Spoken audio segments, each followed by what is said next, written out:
공영방송 50년 특별기획 한민족 디아스포라, 세계에 흩어져 살고 있는 한민족 동포들 만나고 있습니다. 하와이 이민사, 파독 광부 간호요원, 그리고 독립유공자들에 이어 오늘은 분단의 아픔 이후에 경계를 넘어 흩어져 살아야 했던 이산가족들을 만나보려고 합니다. 네, 1983년 6월 30일에 첫 방송을 시작해서 무려 138일 동안 이어졌던 특별 생방송 이산가족을 찾습니다. 많이들 기억하실 텐데요. 네. 전쟁에 나왔던 이산의 비극을 TV 프로그램을 통해서 온 국민이 함께하면서 함께 울고 또 꼭 다시 만나기를 기원했던 그런 방송이었습니다. 이게 바로 40년이나 됐습니다. 그러게 말입니다. KBS 본관 앞 계단을 기억하십니까? 헤어진 가족을 찾기 위해 나의 사연을 가득 적었던 흰 도화지. 여러 색깔의 도화지가 KBS 본관 건물을 둘러쌌던 그런 시절이 있었습니다. 138일간의 생방송이 끝난 이후에도 그 사연판은 오래도록 철거되지 않았는데요.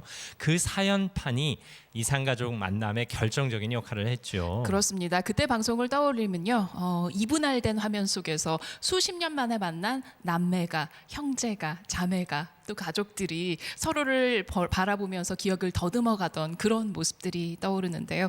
TV 프로그램의 역할에 대해서 다시 한번 생각하게 한 방송이었고, 이 역시도 하나의 역사적인 장면이 아니었나 생각이 듭니다. 맞습니다. 저희 KBS가 공영방송으로서 사랑과 신뢰를 받던 시절이기도 했습니다. 그 사랑과 신뢰 저희가 쭉 이어가도록 노력하겠습니다. 오늘도 티버스에 댓글창 열어놓겠습니다. 여러분의 소중한 응원 메시지 기다립니다. 특별히 이산가족 여러분을 많이 응원해 주시기 바랍니다. 10분 선정해서 상품권도 보내드리겠습니다. 네, 오늘 이 특별한 자리에 함께하기 위해서 이른 새벽부터 달려나오신 출연자 여러분들이 계십니다. 우선 박수로 환영해 주십시오. 네, 어서 오십시오. 감사합니다. 이산가족을 찾습니다. 생방송을 통해서 상봉하셨던 가족들도 나와 계시고요. 또 연예인 패널들도 나오셔서 멋진 무대 만들어 주시겠습니다. 네. 아울러 방청석에는 일반 시청자들과 함께 이산가족의 아픔을 갖고 계신, 또 이산가족 상봉의 기쁨을 누리신 가족 여러분이 함께하고 계십니다. 다시 한번 큰 박수로 환영하겠습니다. 네, 반갑습니다. 아침 일찍 나와주셔서 감사합니다. 네, 그럼 본격적인 이야기 시작에 앞서서 1983년 그때 그 순간으로 우선 돌아가 보겠습니다. 영상으로 만나보시죠.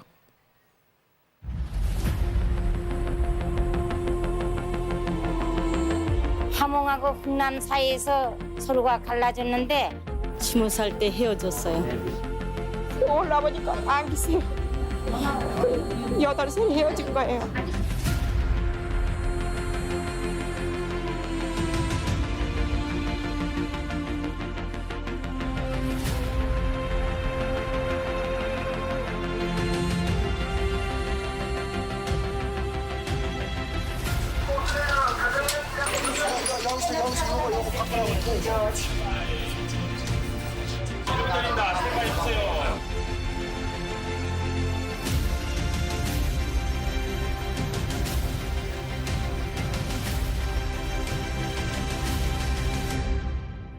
꿈에도 그리던 가족들을 혹시나 만날까 하는 마음으로 오늘 많은 분이 자리를 해주셨는데요.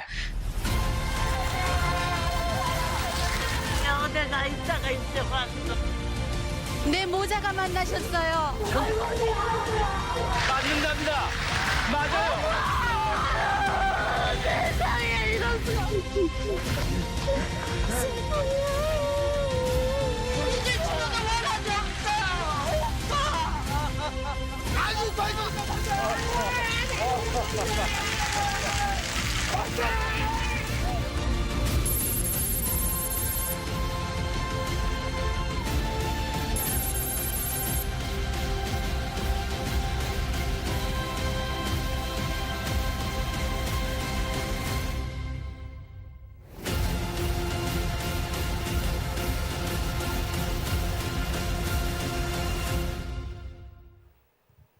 (138일을) 온 국민이 함께 울고 웃었던 그 감독의 기억, 40년이 지났지만 우리 뇌리 속엔 여전합니다.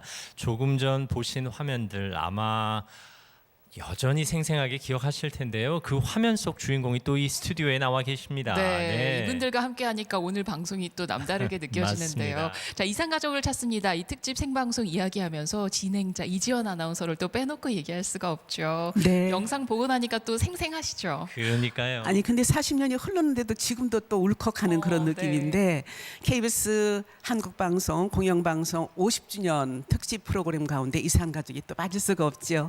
또 그런 시간에 오늘 이렇게 초대해 주셔서 정말 감사합니다. 근데 40년이 어디로 갔는지 그러게요. 저도 네. 스스로 놀라운데 그런데 지금도 또렷한 건 그분들 표정 하나하나 그 감격의 순간 하나하나 그 눈물 그런 것들이 지금도 또렷하고 이름까지도 기억이 나는데 네. 세월이 훌쩍 가서 그분들이 지금 어디에서 어떻게 살고 계실지 참 궁금한데 모두 건강하시길 바랍니다. 네, 사실 당시 방송사에 길이 남을 만한 기록들이 많이 세워졌거든요. 그렇습니다. 사연이 10만 건이 넘게 접수가 됐고요. 그중에 5만여 건이 방송이 됐습니다. 그러면서 1189가족이 방송을 통해서 재회를 했습니다.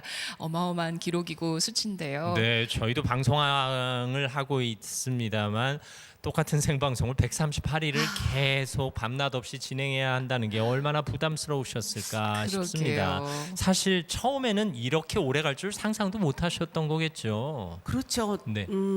당시에 6.25 전쟁 33주년 맞아서 전쟁통에 헤어진 가족들, 남한에 있는 가족들을 좀 아무래도 찾아주자라는 의도로 시작을 해서 처음에는 6월 30일 2시간으로 기획하고 시작했어요. 예. 2시간. 그런데 방송 30분 만에 이산가족이 달려 나오신 거예요. 신영숙 씨라고 지금도 기억이 나는데 그 이름을 네네. 145태 때 헤어진 사촌들을 찾았어요. 30분 만에 서울 시내에 사시는 7분의 사촌이 달려오신 거예요. 네. 그러니까 우리는 정말 한 가족에게도 나타나실까 하고 참 긴장했었는데 그 순간에 술렁이고 그걸 보신 시청자들이 전화가 쇄도하고 달려오시고 그날따라 또 우리 유철정 선생님께서 그러셨어요. 여러분 통금이 없으니까 다 KBS로 오세요. 아, 네, 네, 네. 그러니까 이제 달려오신 분들까지 하여튼 그날 10,000명이 넘는 분이 신청을 하셨고 첫날 36가족이 상봉을 하신 거예요. 아이고, 그래서 어마어마한 그날 대기록입니다. 2시간이 연장되고 그로부터 138일이 이어진 거예요. 네. 네, 네. 저 같은 경우는 그 당시 바로 이 홀에서 저는 코미디 프로를 녹화하고 있고 제 아버지는 밖에서 피켓 들고 가족을 찾으려고 아, 그러셨구나. 수십 바퀴를 KBS를 돌고 그러던 생각이 납니다. 참 이런 기적 같은 드라마가 이 세상에 또 어디 있었을까요? 화면에 보면은 너무나 어릴 때 헤어졌기 때문에 얼굴을 기억 못하는 두 남자가 딱 나왔는데 온 국민이 그 모습을 보고 맞다 맞아 누가 뭐래도 형제다. 그때 당시 유행했던 단어가 맞다 맞아. 이게 유행했습니다. 맞죠? 맞습니다. 맞다 맞아. 사실 맞네요. 지금이야 인터넷으로 전 세계가 연결돼서 서로 얼굴을 보고 전화 통화를 하는 시대지만 그때는 방송이 아니었다면 특히 텔레비전이 아니었다면 이런 일이 불가능했죠. 그렇죠. 네. 사실 저는 태어나기도 전이긴 한데요. 그 당시쯤에 이제 컬러 TV가 보급이 됐고 또 전국 어느 각지도 다 이원 중계 방송이 그렇죠. 가능하게 했던 방송 기술의 발전이 있었기 때문에 또 그런 특집 생방송이 가능하지 않았나 싶은데요. 당시에 또 부산을 연결하면 네. 요 분이 튀어나와서 연결을 맞습니다. 해주셨잖아요. 왕정근 아나운서. 자, 예. 부산 나와주세요. 예, 안녕하십니까. 부산입니다. 이제 이렇게 그때 부르신 분이 이전 선배님이에요. 아, 네. 이전 선배님이 꼭 부산 나오세요 하면 이제 부산 아나운서들이 돌아가면서 나오는데 제가 좀 자주 나왔죠. 맞아요. 근데 시간이 정해져 있거든요. 한번 부산 부를 때마다 뭐 5분 한다, 7분 한다 그러니까 보통 한 30명, 50명 이렇게 소개를 했어요. 한 번 할 때마다. 네. 시간은 정해져 있으니까 어떻게 하든 한 분이라도 더 해드리려고 우리는 네, 네. 막 입에다가 뭘 달아가지고 빨리 진행을 했거든. 네, 네. 근데 이제 사연자가 이렇게 있으면 여기 번호가 중요하잖아요. 예. 번호, 이름, 특징, 별명 이런 게 있는데 특징에 보면은 점이 뭐 다리에 있다, 목 뒤에 있다, 엉덩이에 점이 있다. 네, 흉터가 가마도 있다. 쌍가마가 그렇게 아이고. 많더라고요. 쌍가마가 있다, 뭐 이렇게 이제 그걸 보고 찾아내잖아요. 근데 가장 보람 있는 것은 네, 지금까지 부산이었습니다 하고 딱 끝나자마자 아, 바로 서울에서 아니면 대전에서 막 연락이 오는 거예요. 지금 부산에 소개한 분이 우리 지방에 있다 지금. 여기 나오신 분 중에 자기를 찾는 것 같다. 네. 그럼 막 급히 또 뭐 있어요 해가지고 막 연결하거든. 맞아요. 해가지고 아까 이용식 씨가 맞다 맞아 대화 중에 이 말 나오면 온 스튜디오가 난리 나는 거예요. 왜 아니겠습니까? 하면서 박수 보내고. 네, 얼마나 간절했을까요? 30년을 기다려온 만남이었으니까요. 당시만 해도. 그렇죠. 사실 이게 방송하는 사람들끼리 자화자찬하는 그런 차원의 문제가 아니라 역사적으로도 아주 의미 있는 작업이죠. 그렇습니다. 네. 오늘 그 역사적 의미를 짚어주시기 위해서 최태성 선생님 모셨는데 선생님은 방송 때 나이가 어느 정도셨죠?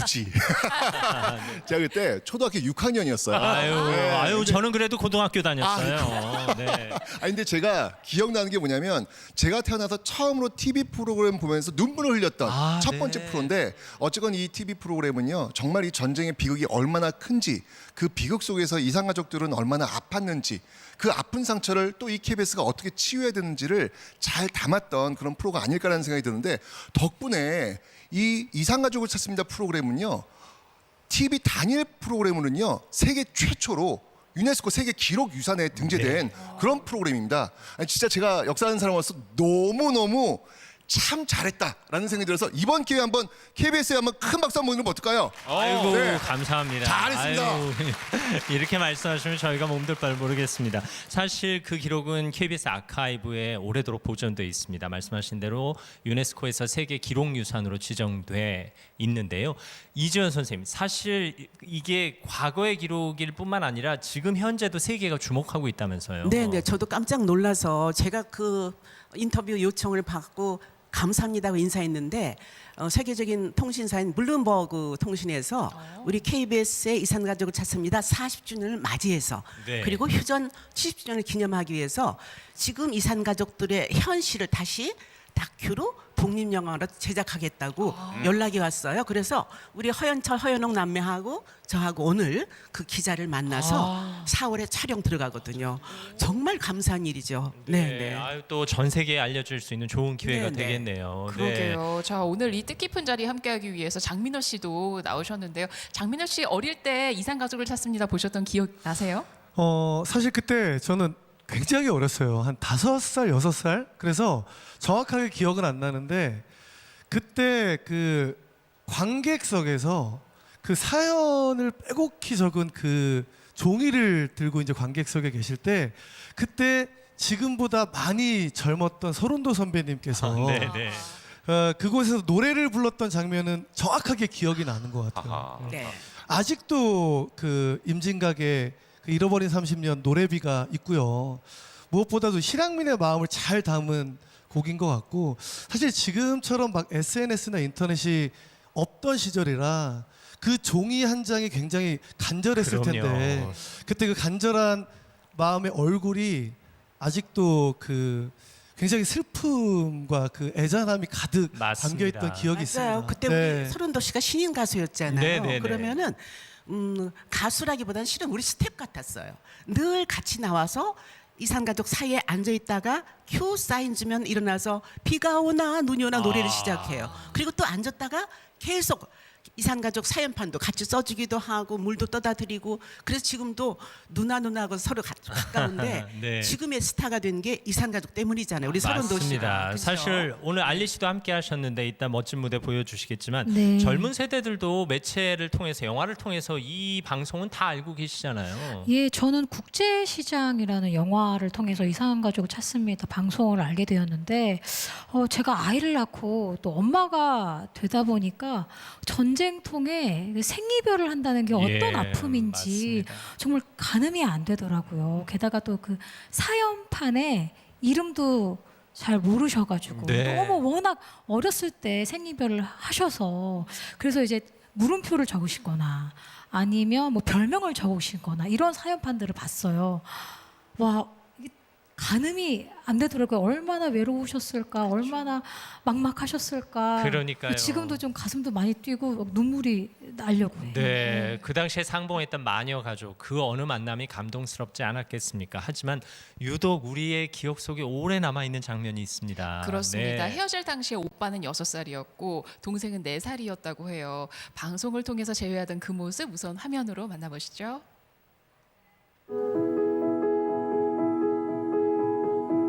KBS 대전 방송국과 제주 방송국을 동시에 연결하겠습니다. 먼저 대전 방송국 나와주세요. 네, 대전입니다. 대전에서는 지금 대전 19번 허현철 씨가 나와 계십니다. 네. 제주의 6566번 김정혜 씨 찾고 있는데요. 저 어렸을 때 있잖아 이발소집에 맡겨놓고 갔었어요. 예, 맞아요. 날씨가 흐리고요. 예, 맞아요. 오빠, 오빠, 이제 죽어도 원하지 없어요. 오빠, 이름이 현옥이라고. 이름도 모르고 김씨가 아니야, 허씨란 말이야. 알아야지 이름은.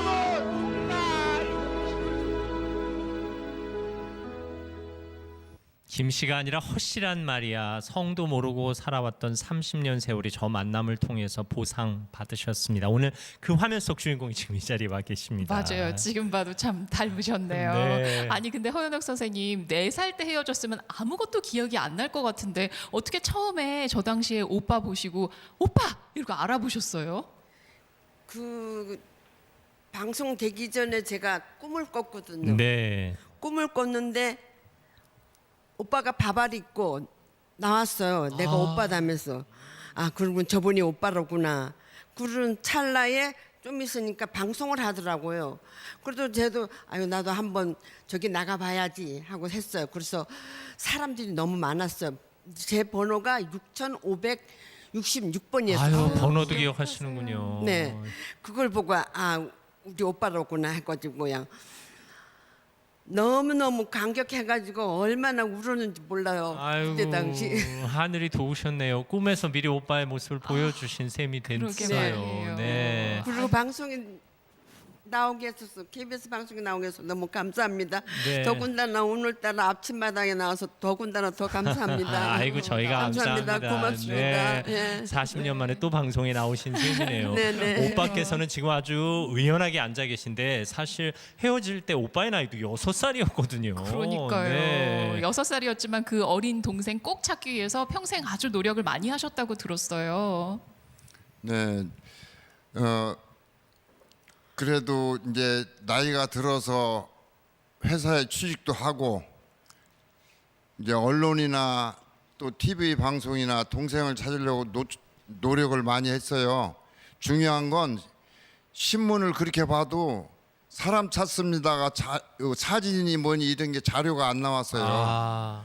다행히 TV에서 미디어 쪽이 발전이 돼가지고 그래서 동생을 찾았지 않았나 네. 그 생각을 하고 그 당시 생방송 이상가족을 찾습니다가 가뭄의 단비 같으셨겠군요. 그럼 매일 텔레비전을 보셨겠네요. 녹화 떠났어요. 녹화. 아 녹화까지 해놓으셨어요. 차에다가 칼라 TV 달았어요. 아, 그 시절에 38만 원인 가지고 달았습니다. 아이고 어마어마한 투자를 거금을 하셨네요. 들이셨죠. 동생 찾으려고. 네. 예, 먹고 살기 바쁘니까. 네, 그 덕에 30년 만에 헤어진 동생을 만날 수 있었습니다. 네, 여러분. KBS 감사합니다. 아이고 저희가 여러분 감사합니다. 제가 들고 있는 이거 기억나십니까?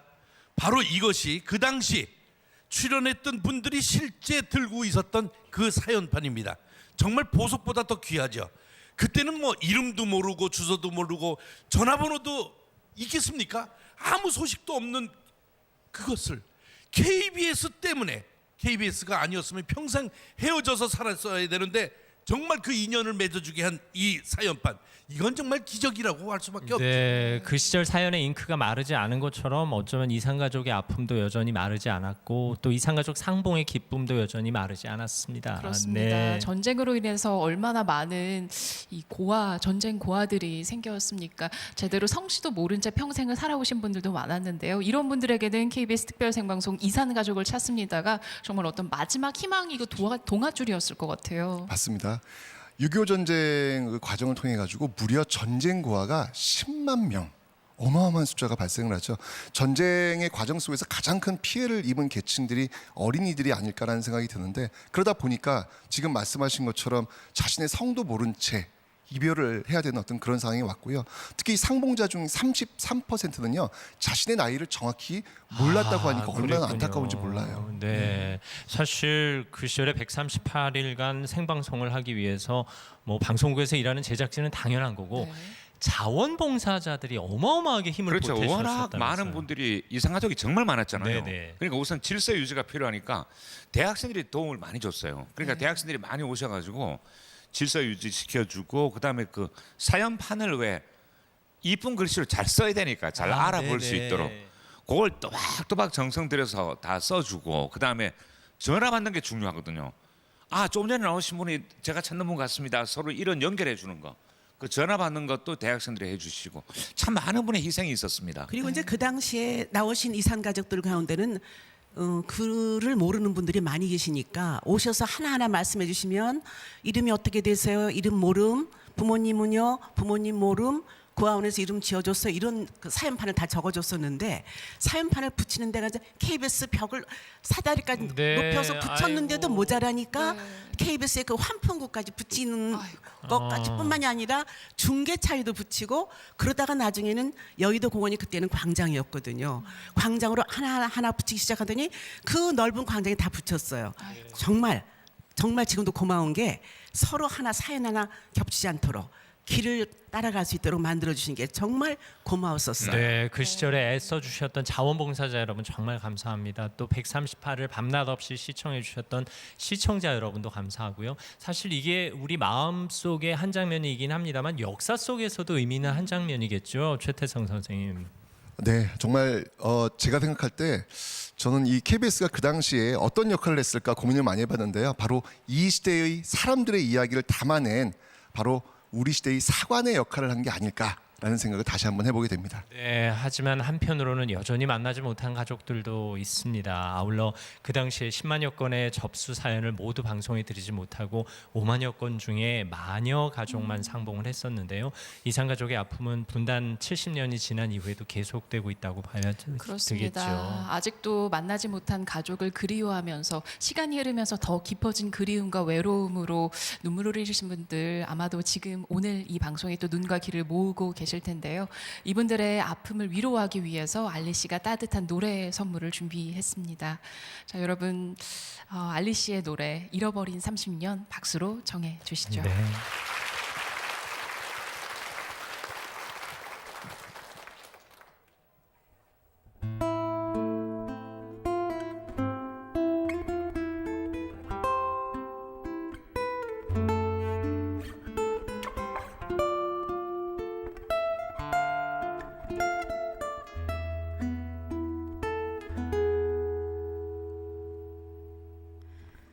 비가 오나 눈이 오나 바람이 부나 그리웠던 30년 세월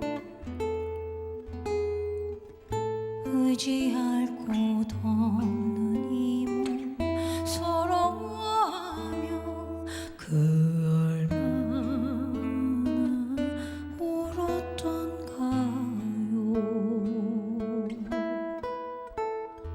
우리 형제 이제라도 다시 만나서 못다한 적 나누는데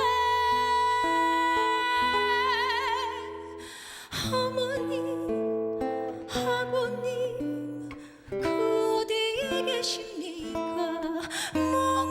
목매이게 불러봅니다.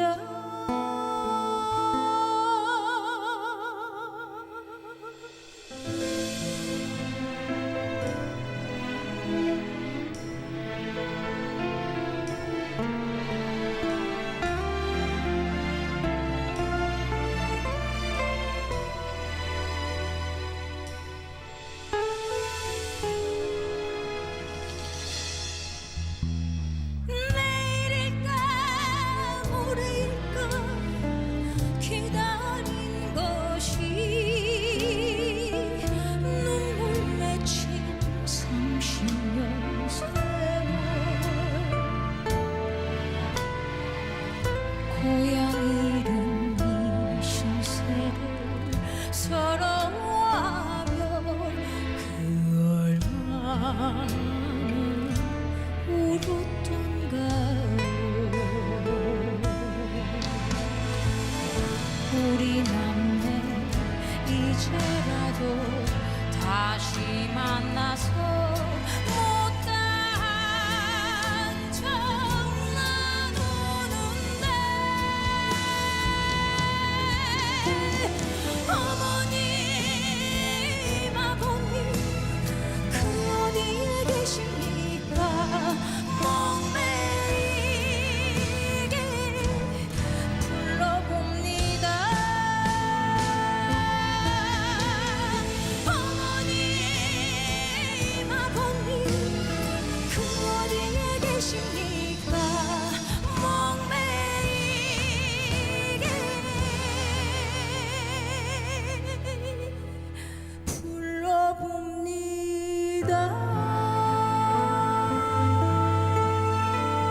잃어버린 30년 알리시의 열창 백선혁 씨의 기타 연주로 함께 하셨습니다. 그 당시에는 잃어버린 30년이었지만 어느덧 잃어버린 70년이 됐습니다.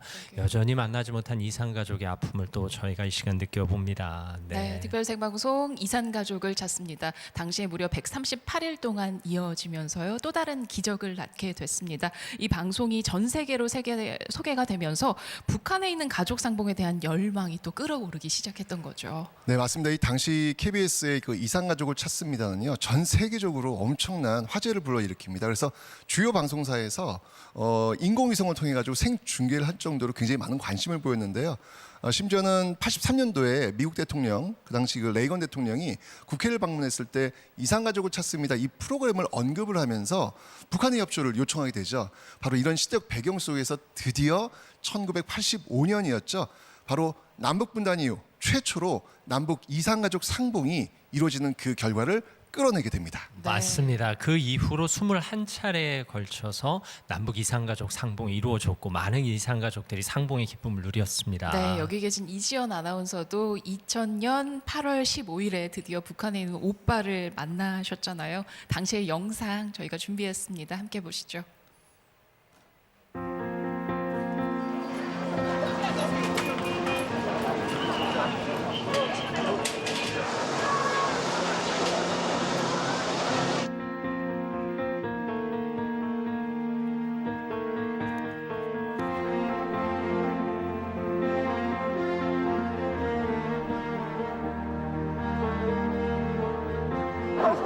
얼마나 보고 싶어.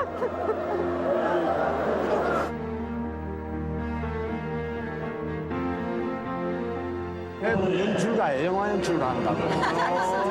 유명한 배우의 오빠? 오빠 공원 배우야. 공원 배우의 오빠가? 학사가 누구니? 민수 아들이 있어요.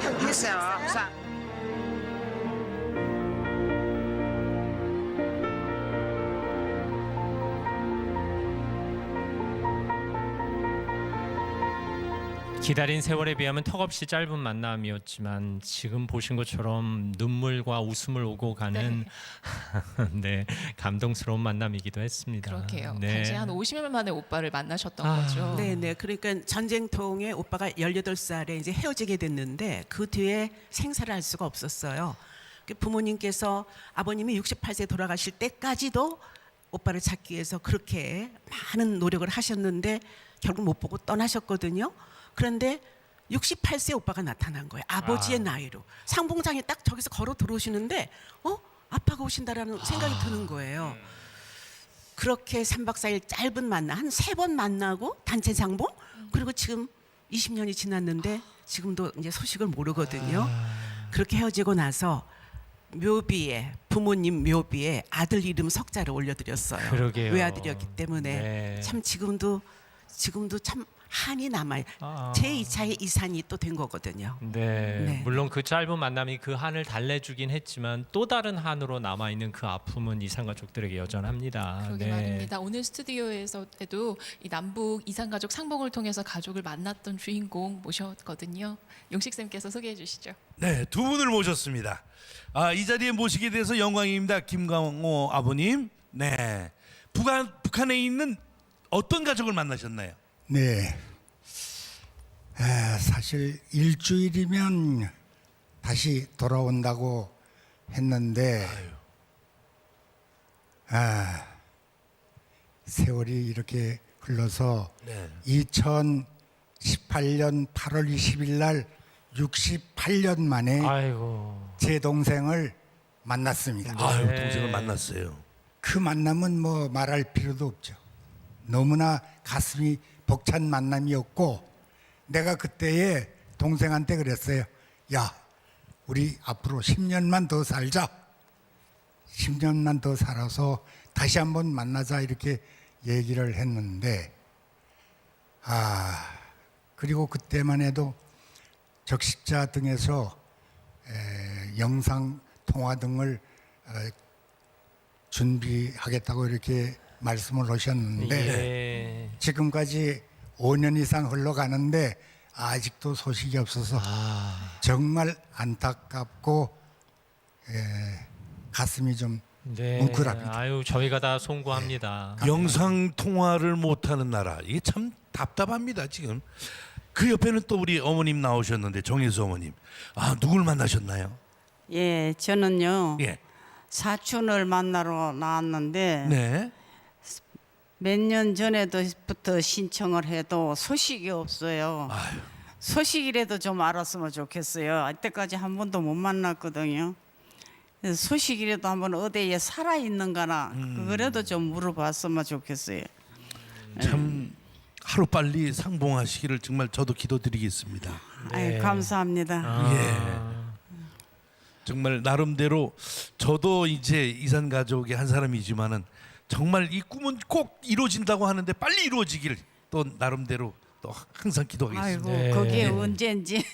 그러게 말입니다. 사촌 오빠 정홍수 씨, 사촌 동생 정이수 우리 씨를 나이는 자꾸 먹어가고 여전히 찾고 계십니다. 네, 그 마음 저희가 또 세월은 자꾸 품고 가는데. 돕겠습니다. 그러게 말입니다. 지금 방청석에도 아직 만나지 못한 혹은 만났지만 그 이후로는 소식을 알지 못하는 이산 가족들이 함께 그 아픔을 달래고 또 마음을 나누고 계십니다. 얼른 이분들이 다시 만날 수 있도록 끊겼던 남북 이산 가족 상봉이 이어질 수 있도록 염원해 봅니다. 네, 앞서서 노래 불러주셨던 알리 씨도 북한에 다녀온 적이 있습니다. 2018년에 남북 평화협력 기원 남측 예술단 평양 공연을 통해서 북한에 다시 오셨는데요. 그때 또 이산의 아픔을 곁에서 지켜보시면서 많은 생각이 드셨을 것 같아요.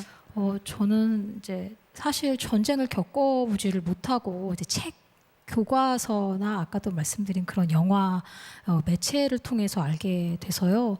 사실 좀 가늠이 잘 안 됐어요. 게다가 이제 북한에 갔을 때도 좀 멀게 느껴졌거든요. 예, 근데 같이 이야기를 나누다 보니까 아, 우리 이웃이 맞구나. 같은 말을 하고 또 같은 밥을 먹으면서 정말 이렇게 긴밀하고 친밀한 관계였구나. 그리고 또 옥류관 평양냉면을 먹으면서도 아, 냉면 맛이 이렇구나. 그리고 또 백두산 천지를 처음 가봐서 아, 이런 느낌이구나라는 걸 알면서 이 맛을, 고향의 맛을 아시는 분들은 얼마나 그리워하셨을까, 그런 생각이 들어서 정말 그 그리움에 잠 못 드는 분들께서 통일이 아니더라도 하루빨리 이산가족 상봉을 빨리 하셨으면 하는 바람이었습니다. 가본 적 없는 알리 씨가 처음 가봤는데도 그런 감동을 느끼셨는데 그 땅을 그리워하는 이산 가족들의 아픔 오죽하겠습니까?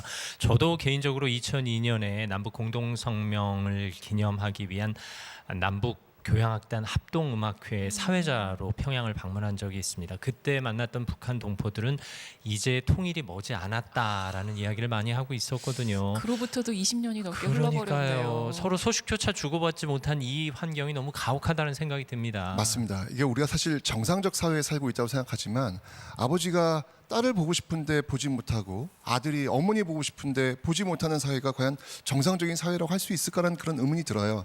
이산가족 그 상봉을 신청한 13만 명 중에서 지금 9만여 명께서 결국은 만나지 못하고 돌아가셨고요. 한 달 평균 300분 이상께서 마음의 한을 갖고 결국 눈을 감고 계신 게 지금 현실입니다. 저는 이게 인권의 문제라는 생각이 들거든요. 우리 시민과 KBS가 지속적인 관심을 가져야 되는 이유일 것입니다. 네, 이번 한 주간 저희가 세계 곳곳에 흩어져 사는 한민족 디아스포라들을 만나고 있습니다만 어려운 형편에 어쩔 수 없이 선택한 이민이었지만 그건 스스로 결정할 수 있었습니다. 하지만 디아스포라의 진정한 의미, 경계를 넘어 흩어져 산다라는 차원을 볼 때 같은 한반도 땅, 조국 땅에서 살면서도 경계가 지어지고 인위적으로 만남조차 금지되는 이 상황이 안타까울 뿐입니다. 네, 공영방송 50주년을 맞아서 저희가 다시 한번 이산가족을 찾습니다 방송을 되짚어보는 이유도 바로 여기에 있는 거겠죠. 자, 그렇게 흘러버린 오랜 세월만큼 더 깊은 그리움을 안고 사시는 어르신이 계십니다. 저희가 영상에 담아봤습니다.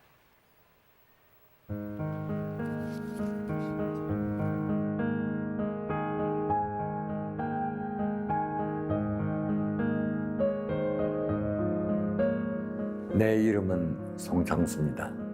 1943년도에 함경남도 흥남시에서 태어나가지고 1.4후대 때 이곳으로서 내려왔습니다.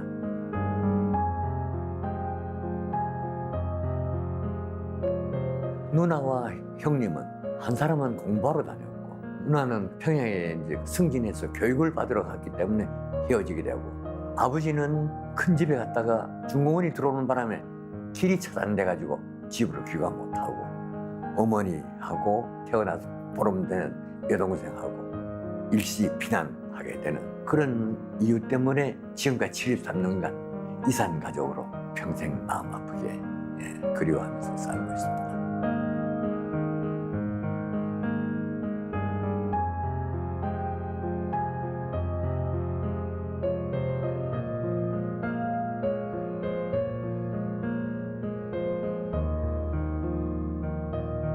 암만 해도 아버지를 내가 이제 살아생전에 그려야 되겠다라고 생각했는데 아버지 얼굴이 생각이 안 나가지고 그리지를 못하고 있다가 있었습니다.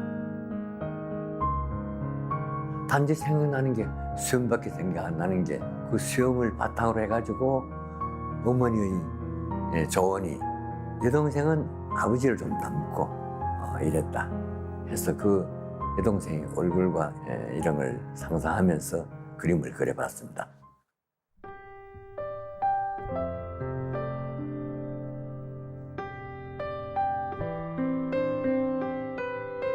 정부에서 이산 가족은 여러분들 갖다가 만나도록 해주겠다 신청을 해라. 그때 어머니가 저하고 같이 시청에 이제 갈 때 어머니가 그 앞에서 부들부들 떨었어요. 북쪽에 있는 자기 남편하고 자식을 만날 수도 있다는 그런 기대에 부풀어가지고 그래 흥분하셨던 것 같아요. 계속 안타까움이 있었지만 어머니는 돌아가실 때까지 이산가족 상봉을 갖다 기대를 하면서 돌아가셨어요. 지금 이산가족 상봉한다 해가지고 아버지나 그 형님 누나가 생존해 있을 기대는 하나도 갖고 있지는 않습니다. 그러나 그 조카들이라도 있고 그들을 만날 수 있다고 하면은 내 자식보다 더 챙길 것 같습니다. 너무 보고 싶죠.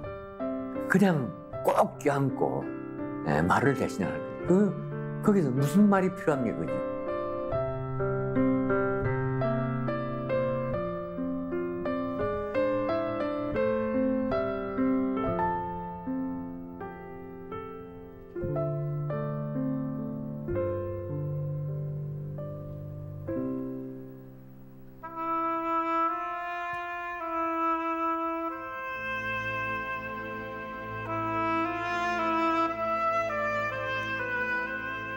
아버님 전상서.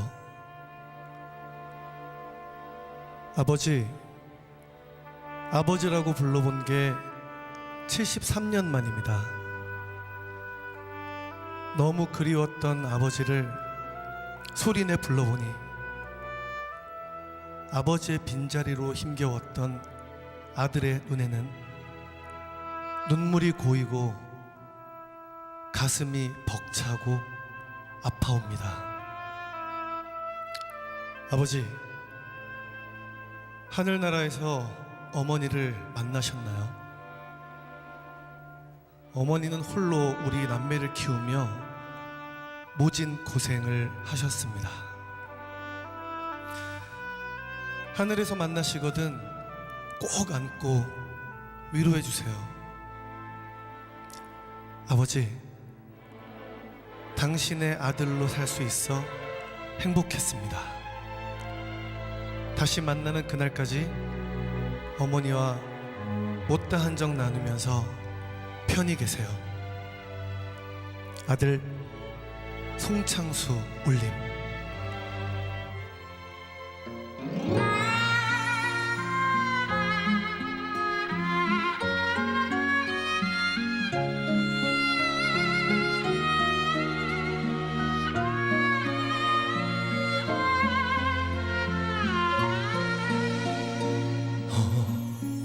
어두운 그 길을 어찌 홀로 가요. 새들도 나무들도 슬피 우는 밤 조심조심 가세요. 넘어지면 달님이 그 먼 길 지킬 겁니다. 내 이름 아시죠? 한 글자 한 글자 지어주신 이름, 내 이름 아시죠? 가시다가 외로울 때 불러주세요. 길 잃으면 안 돼요. 꿈에 한번 오세요. 잘 도착했다 말해요.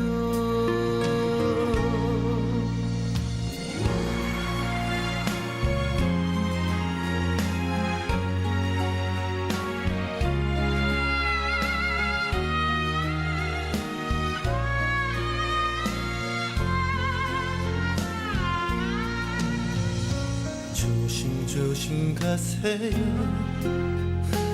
넘어지면 안 돼요. 달님이 그 먼 길 지킬 겁니다. 내 이름 아시죠? 한 글자 한 글자 지어주신 이름, 내 이름 아시죠? 가시다가 외로울 때 불러주세요. 길 잃으면 안 돼요. 꿈에 한번 오세요. 잘 도착했다 말해요. 길 잃으면 안 돼요. 꿈에 한번 오세요. 잘 도착했다 말해요.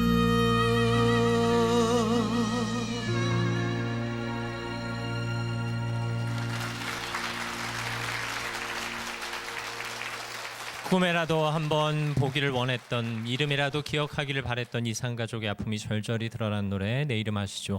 장민호 씨의 무대였습니다. 앞서서는 송창수 어르신의 이산가족의 아픔을 담은 그 편지를 장민호 씨가 또 대신 읽어 주셨습니다. 네.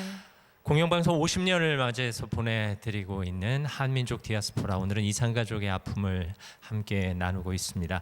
특별 생방송 이산가족을 찾습니다 이후로 비단 이산가족뿐만 아니라 현대와의 격동기 속에서 헤어진 가족들이 많다는 걸 알게 됐습니다. 저희 KBS도 더 나아가서 아침마당도 그 가족의 인연의 끈을 찾아드리기 위해서 작은 노력들을 해왔습니다. 그렇습니다. 1996년부터 2013년까지 그 사람이 보고 싶다를 통해서 헤어진 가족 또 헤어진 인연들의 만남을 주선해오는 역할을 아침마당이 꾸준히 해왔습니다. 자, 오늘은요 그 사람이 보고 싶다를 통해서 가족을 함께 만났던 네. 그 주인공들 모셨습니다. 두순기, 두순식 남매 소개해드릴게요. 어서 네, 오십시오. 어서 오십시오. 네. 먼저 두순기 씨께서 언제 누구를 만나셨는지 소개해 주실까요? 저는 2006년 KBS 아침마당 그 사람이 보고 싶다를 통해 제가 어려서 잃어버린 동생을 40년 만에 찾게 되어 너무 감사합니다. 아이고. KBS 아침마당에 너무 지금도 감사하며 살고 있습니다. 네, 아유, 저희가 다 감사합니다. 사실 40년 만에 헤어진 여동생을 만난다는 건 너무나 감격스러운 일인데 그 헤어진 기간이 얼마나 애달부셨을까 싶습니다. 하지만 오히려 그 사람이 보고 싶다가 있다는 걸 알면서도 처음에는 신청을 안 하려고 하셨었다면서요? 예, 사실은 동생을 찾을 생각이 없었습니다. 네. 왜냐하면 제가 너무 어렵게 살았고 너무 정말 힘들게 살았어요. 근데 만약에 동생이 잘 살고 한다면 내가 동생한테 짐이 되지 않을까 그 마음이 강했어요. 근데 동생도 너무 나로 인해 힘들지 않을까 하는 생각이 해서 찾지 않으려 했을 때 제 이종 사촌 누나가 아침마당에 그 이산가족에 신청을 했어요. 아, 네. 그래서 누나가 전화가 왔어요. 너 아침마당에도 접수했으니까 거기 나가봐라. 연락이 오면 나가봐라 해서 동생을 찾게 연이 됐습니다. 근데 찾고 보니까 너무 감사하고 그러니까요. 너무 행복합니다. 지금도 울컥하셨는데 안 찾으셨으면 어쩔 뻔했어요. 맞습니다. 네. 조순식 씨 오라버니의 이런 마음을 알고 나니 또 마음이 더 아프시진 않았을까 싶은데 네. 오빠 보면 그저 반갑고 좋으셨죠? 아우 너무너무 좋죠. KBS 아침 마당에서 이렇게 오빠를 만나게 해주셔서 너무 감사해요. 지금 행복하게 잘 살고 있어요. 그래 보이세요. 아니, 두 분이 워낙 닮으셔서 두 분을 따로따로 알고 계신 분들이 있었다면 두 분이 남매 아니야? 라는 의심을 할 수 있을 정도가 아니었을까 싶어요. 그러게 말입니다. 아침마당 그 사람이 보고 싶다 얘기해 주셨습니다만 혹시 그 프로그램 기억하시는 분들이 네, 생생하게는 아니지만 기억이 나고요. 네네. 그때 그 입양 갔던 그분들께서도 맞습니다. 많이들 이게 부모님을 찾아주셨는데 매주 수요일 날 저희 집도 눈물바다였던 기억이 있습니다. 네. 여기 왕종근 씨도 나와 계시지만 사실 방송이 해야 할 일이긴 하죠. 공영방송으로서 딱 KBS적인 그런 프로그램인데 사연을 보내시는 분이 워낙 많으셔가지고 사연 채택률이 750대 1이었어요. 그러니까 그거 왜 없앴어요, 근데? 앞으로도 아마 계속 또 이어졌으면 좋겠다. 개인적으로 그런 바람을 가지고 있습니다. 그러게 그리고 말이에요. 그런 프로그램이 많은 국민들께 사랑을 받음으로 해서 저 같은 KBS 출신들이 자부심을 느끼고 국민들로부터 KBS가 사랑받고 그러는 거 아니겠습니까? 네, 아유 저희도 그 마음 간절합니다. 네, 어쨌든 그 사람이 보고 싶다를 통해서 두 남매가 만나신 겁니다. 이렇게 아침마당에도 또 다시 나오셨으니까 두 분 손잡고 함께 이렇게 그 장면, 네. 아침마당에 감사합니다. 아이고. 항상 감사하면서 살겠습니다. 네, 저희가 그 인사 듣자고 한 이야기는 아닙니다. 네, 어쨌든 감사합니다. 네, 오늘 또 특별한 사연의 주인공을 모셨거든요. 제가 교과서에서 봤던 네. 흥남철수 그 당시의 주인공 이경필 선생님 모셨는데요. 안녕하세요. 안녕하세요. 어서 안녕하세요. 오십시오. 네. 태어날 당시의 별명이 김치 파이브셨대요. 네. 그때 얘기 좀 사연 좀 전해주세요. 아버지하고 만수의 엄마가 이제 그 메리비스 타고 배 나올 때예요. 배에서 태어났는데 사무장이 이제 그 우리나라를 김치 유명하다 해서 김치 1, 2, 3, 4, 5를 정했다고요. 애가 5명 태어났습니다. 저는 김치 5 이경필입니다. 그 당시 배에서 태어난 5명의 아이 중에 5번째 아기 김치 5인 겁니다. 그 당시 상황을 우리 최태성 선생님이 좀 풀어주셔야겠는데요. 저 지금 너무 이게 흥분돼가지고 왜냐면 네. 제가 역사 수업 시간에 이 흥남철수를 이야기하면서 이 메르디트 빅토리오의 그 동화 같은 이야기를 제가 설명을 하고 있는데 그 주인공이 지금 옆에 계시니까 지금 이걸 그러니까요. 어떻게 해야 될지 모르는데 역사의 산 증인이시죠. 그러니까요.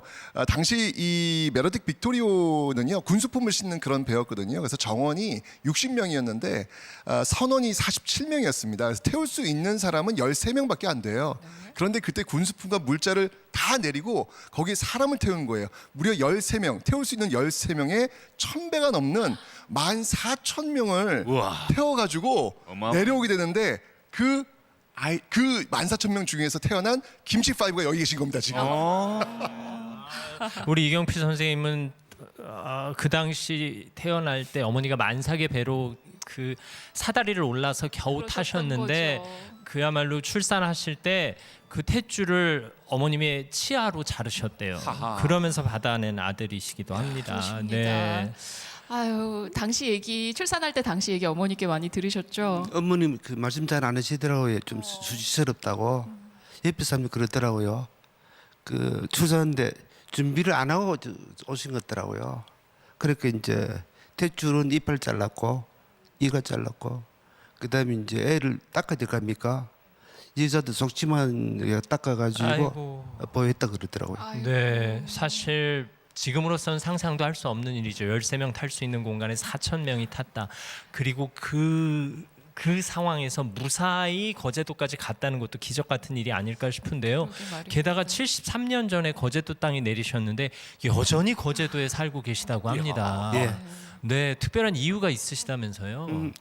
아버지가 그런 말씀하대요. 그 북한 있을 때는 그 뭡니까 그 사진관 했는데 거기도 와가지고는 평화사진가. 그래도 엄마는 평화성의 행님은 그 평화식당. 저보고 평화가축변 하래요. 그래서 아버지 물었습니다. 왜 그렇습니까? 전쟁하지 말고 평화롭게 살자. 그래 우리 고향 가봐야 될 거 아니냐. 그런 말씀하시더라고요. 네, 아울러 그 시절에 피난민들에게 주먹밥과 잠자리를 제공했던 거제도민 여러분께 감사해서 평생 거제도 사람들에게 봉사하며 살아라 이런 유언을 남기셨다고 해요. 그러게요. 평생 네. 거제에 예, 사시면서 거제 홍보대사가 아니신가 싶은데요. 또 앞으로의 바람이 있으시다면 전해주시겠어요? 한 13년 전부터 이제 그 미국에 있는 그 유기 참종사 들어서 만들어 달라 그러더라고요. 이 배 모양이 그 메리드 빅토리오입니다. 그 지금 거제시가 기획하고 있고요. 많이 응원 좀 해주시고 완공되면 거제도 많이 찾기를 바랍니다. 감사합니다. 네, 감사합니다. 2025년에 완공된다고 합니다. 거제도 관광하시는 분들은 꼭 들러야 할 관광 명소가 되기를 기원합니다. 네. 네, 제 아버님이 국가유공자시기 때문에 국립묘지에 모실 수가 있었는데 아버님이 돌아가시면서 국립묘지에는 이제 딴 분을 다 모실 수 있게끔 하고 아버님은 고향이 북이 바라다 보이는 곳에 그곳에서 쉬고 싶다. 그래서 아버님 유언대로 어머님 이제 나중에 모셨지만은 북이 바라다 보이는 그곳에 지금 현재 모시고 있습니다. 그래서 제 꿈은 아버님이 태어나신 그 고향 황해도 은율군 구월산 햇빛 잘 드는 곳에 두 분을 모시는 게 제 꿈입니다. 그래서 그때를 기다리고 있습니다. 저는. 네, 우리 민족 모두의 꿈이기도 합니다. 이경필 선생 선친께서 떠나시면서 거제도를 지켜라 그리고 평화를 수호해라 하면서 평화사진관, 평화상회, 평화식당, 평화가축병원을 운영하시는 그 가족들을 보면서 우리 부모님 세대에 이루지 못한 꿈을 이제 우리 자녀 세대가 이루어야 되지 않을까. 따라서 이산의 아픔을 뒤로하고 평화의 꿈을 빨리 앞당겨야 하지 않을까 하는 부담감을 또 느끼게 됩니다. 그렇습니다. 70년 넘게 가족을 만나지 못하고 심지어 생사조차 알지 못하고 살아온 그 아픔이 유독 마음에 와닿는 아침인데요. 다시 만나고자 하는 이분들의 간절한 마음이 꼭 닿기를 바랍니다.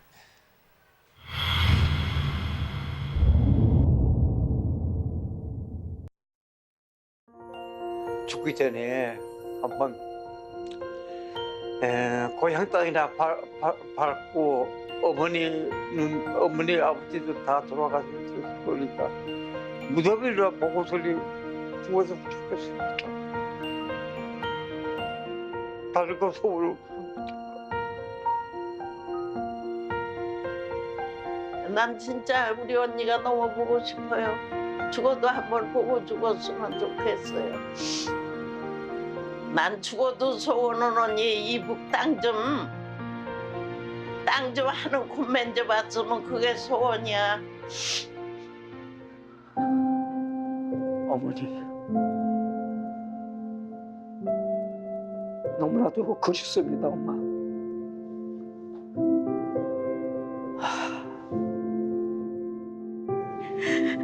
아버지 서울 와서 추석 때 설 때면 아버지가 너무너무 보고 싶어요. 너무 많이 보고 싶어서 그때마다 막 울어요. 언니야 지금 꼭 살아있어서 우리 죽기 전에 꼭 한 번이라도 만났으면 좋겠어요. 너무너무 보고 싶어요.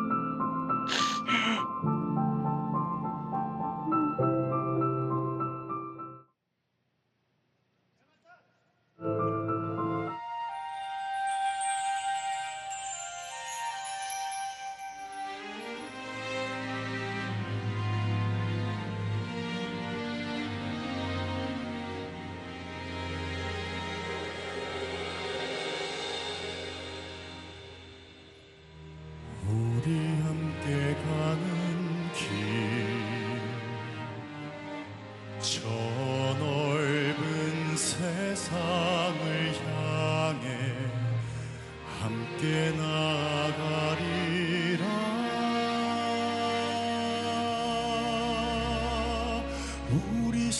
서로 다르지만 함께 웃고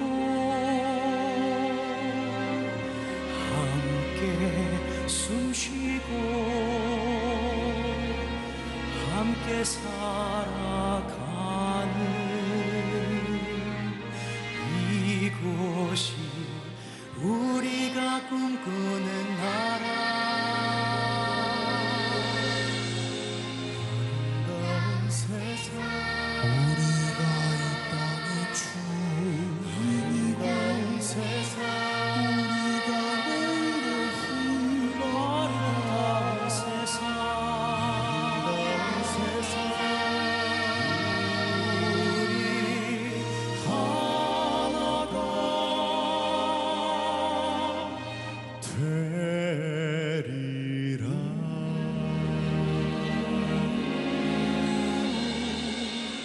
전쟁과 질병 가난과 굶주림 사람들은 죽어가고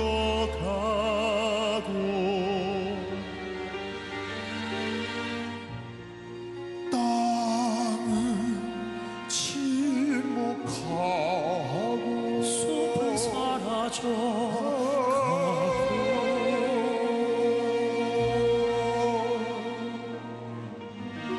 저 하늘의 바다가 눈물을 흘린다.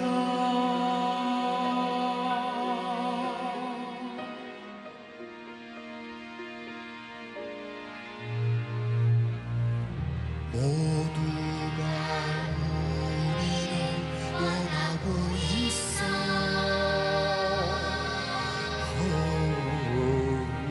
모두가 우리를 원하고 있어.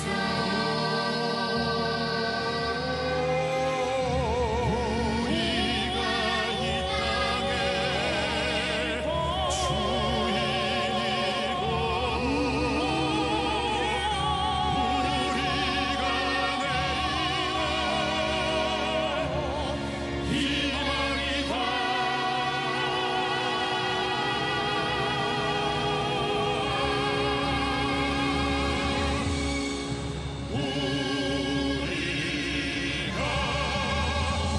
날마다 새로운 도전을 하고 더러운 세상 만들어가고 평화로운 세상 지켜나가고 하나가 된다. 우리가 이 땅의 주인이고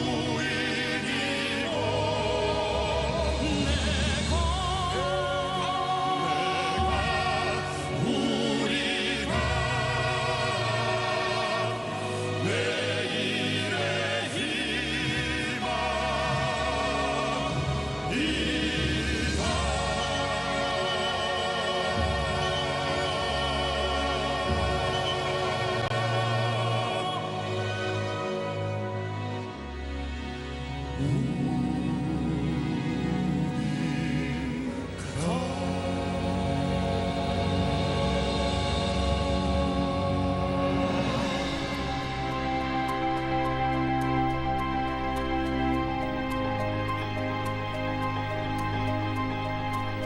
사 40년 전 이산가족 상봉의 기적을 이루어냈던 KBS 본관 앞에서 라비던스와 브릴란테 어린이 합창단이 내일의 희망을 노래했습니다. 우리가 이 공연을 통해서 노래한 이 희망이 여전히 계속되고 있는 이산가족들의 아픔에 작은 위로가 됐으면 하는 바람입니다. 그렇습니다. 네. 이산가족을 찾습니다. 방송 40년을 쭉 돌아봤는데요. 함께하면서 어떠셨는지 소감 여쭙고 싶어요. 장인호 씨 앞서서 노래도 불러주셨는데. 네, 정말 상상조차 할 수 없는 그런 참혹한 전쟁 그리고 분단의 아픔을 말로 위로할 수는 없을 것 같고요. 저도 오늘 방송을 통해서 다시 한번 깊게 생각하고 알게 됐던 아주 값진 방송이었던 것 같고 저는 네. 앞으로 노래로 위안을 드리기 위해서 최선을 다해서 노래하겠습니다. 그럼요. 네. 감사합니다. 네.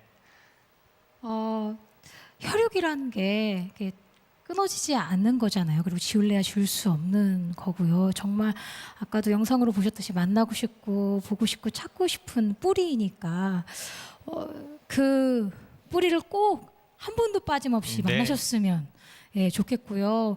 혹여나 만나실 수 없다면 뭐 어디 묻혀 계신 곳이라도 맞습니다. 아시고 소식을 아셔서 정말 단 한 번도 빠짐없이 안심하고 현재를 사셨으면 좋겠습니다. 우리 모두의 네. 어머니이기도 합니다. 그렇습니다. 이지연 선생님께 말씀 듣겠습니다. 제가 그 40년 전 마지막 방송할 때 마지막 멘트가 저희 KBS가 오늘 이 방송은 마무리하지만 마지막 이산가족 한 분까지 다 찾을 수 있도록 노력을 하겠다라는 약속을 했었는데 그 약속을 지킬 수 있으면 좋겠고요. 세계 그 유네스코 기록유산의 생방송으로 기록이 등재가 된 곳은 KBS가 유일합니다. 네. 그래서 그 역사성을 계속해서 이어가 주시길 바랍니다. 그 약속 저희가 이어가도록 노력하겠습니다. 네. 왕정근 씨. 네. 주제가가 아마 누가 이 사람을 그걸 우리 들으면서 정말 전율이 일 때가 많았잖아요. 그래서 저는 KBS 출신이니까 우리 KBS에서 프로그램 보다가 시청자가 전율을 느낄 수 있는 그런 프로그램 좀 많이 만들어 주시길 바라겠습니다. 아유, 저희가 잘 이어가겠습니다. 예. 네, 수신료 많이 낼 테니까요. 이런 역사적 프로그램 많이 좀 제작해 주십시오. 네. 아니 저희가 그런 부탁도 안 드렸는데 그런 말씀을 해주시면 아유 이게 어쨌든 역사적으로 의미 있는 순간은 맞습니다. 네. 지금 저는 정말 우리 시대의 이야기, 우리 시대의 어떤 이 기억들을 정말 담담하게 우리 시대의 기록으로 역사화시키는 KBS를 응원하도록 하겠습니다. 예, 감사합니다. KBS는 국민 여러분들이 주인공이십니다. 마이크 네. 어머나. 너무 흥분했습니다. 네. 감사합니다. 저는 대한민국에서 태어난 것이 정말 자랑스럽고 KBS 이 프로그램 이 자리에 앉아 있다는 것도 자랑스럽습니다. 더욱더 웃음으로 대한민국을 즐겁게 해드리겠습니다. 네, 오늘 함께해 주신 이산가족 여러분들도 상봉을 하셨던 하지 못하셨던 그 아픔이 여전히 계속되고 있다는 것 압니다. 저희가 그 아픔을 달래드리는 시간이었기를 바라며 그 아픔 저희 마음에 품고 통일을 염원하는 그 시간이 얼른 오기를 저희가 큰 박수로 응원해 드리겠습니다. 감사합니다. 감사합니다. 고맙습니다. 네, 티버스로 함께해 주신 시청자 여러분께도 감사드립니다. 아침마당에 참여해 주신 분들께는 취업률 전국 1위 취업사관학교 경동대학교에서 백화점 상품권을, 에몬스에서 백화점 상품권을 드립니다. 네, 내일 이 시간 금요일에는 공영방송 50주년 마지막 시간입니다. 대한민국을 넘어 세계로라는 주제로 전 세계의 재외동포 여러분과 함께하겠습니다. 분단의 아픔은 이산의 아픔을 낳았습니다. 민족의 아픔이 개개인의 아픔으로 70년 동안 이어져 내려왔습니다. 그 상처를 아물게 할 수 있는 방법은 피 흘림 없는 평화 통일밖에 없습니다. 우리의 소원은 통일을 노래하던 그 시절 그 염원이 이제 젊은 세대들에게도 스며들기를 바랄 뿐입니다. 네, 오늘 방송 함께하면서 우리 민족이 또 젊은 세대의 숙제가 무겁다는 생각을 했고요. 또 KBS가 그 과정에서 큰 책임감을 갖고 일해야겠구나라는 생각을 했습니다. 공영방송 50년 함께해 주신 시청자 여러분들께 감사드리고요. 늘 정성을 다하는 국민의 방송이 될 수 있도록 치열하게 고민하고 노력하겠습니다. 네, 저희는 내일 또 뵙겠습니다. 감사합니다. 고맙습니다.